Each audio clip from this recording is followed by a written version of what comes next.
Hi friends, మీకు ఈరోజు beans and cauliflower fry చూపించబోతున్నానండి ఎలా చేసేది అని.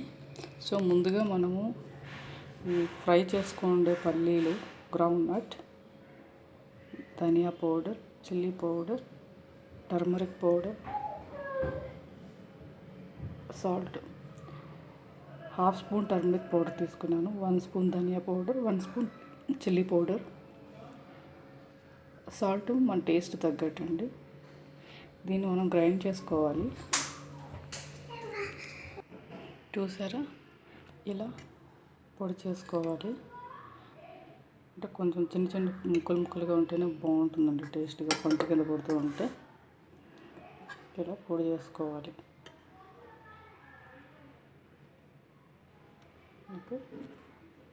ఇప్పుడు ఫ్రై చేస్తాను, చూపిస్తాను ఎలా ఉంటుందని. సో పెనంలోకి కొంచెం ఆయిల్ తీసుకున్నాము.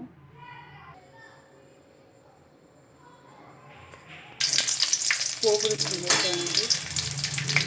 తర్వాత కొంచెం గార్లిక్, కరివేపాకు దీన్ని స్పూన్లో పెట్టుకొని ఫ్రై చేసుకోవాలి. కొంచెం బ్రౌన్ కలర్ తర్వాత ఫ్రై చేసుకోండి.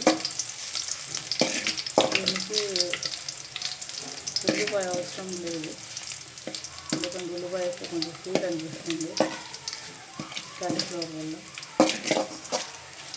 అందుకని నేను స్కిప్ చేశాను.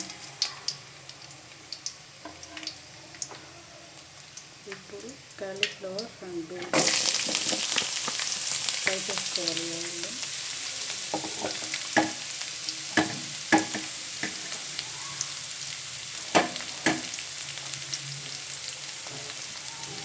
టర్మరిక్ ఆల్రెడీ ఇందులో వేసేసాం కాబట్టి మళ్ళీ వేసుకోని అవసరం లేదు.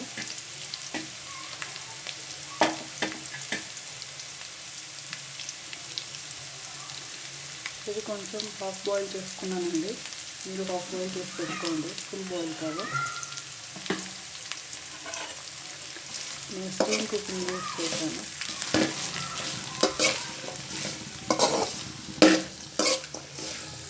స్టీమ్లో ఉడికించుకోండి హాఫ్ బాయిల్.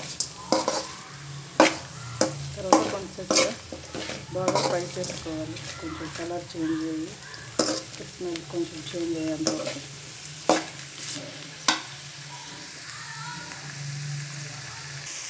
చూసారు కదా, ఆయిల్లోనే 5 to 10 మినిట్స్ అండి. ఇలా మీడియం ఫ్లేమ్లో పెట్టుకొని ఇలా ఫ్రై చేస్తే ఇలా అయింది.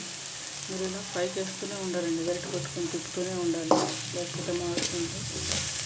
హాఫ్ బాయిల్ చేసుకున్న వెజిటబుల్ ఇలా ఫ్రైలోనే ఫుల్గా కుక్ అయిపోతుంది. సో ఇప్పుడు మనము పౌడర్ని యాడ్ చేసుకున్నామండి. పల్లీల పౌడర్ చేసుకున్నాం కదా,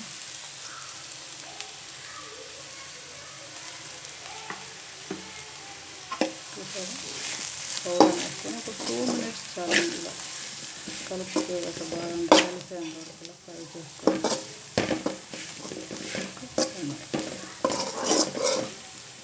1 మినిట్ కూడా చాలు, ఇలా అంతా కలిసేలాగా పెట్టుకుంటే సరిపోతుంది. చూసారా, అంతే అండి. ఇది రైస్లోకి, సాంబార్లోకి, నెక్స్ట్ చపాతీలో కూడా చాలా చాలా బాగుంటుంది. పల్లీని ట్రై చేసి టేస్ట్ ఎలా ఉందో ఒకసారి చెప్పండి, కామెంట్లో మెన్షన్ చేయండి. Thanks for watching.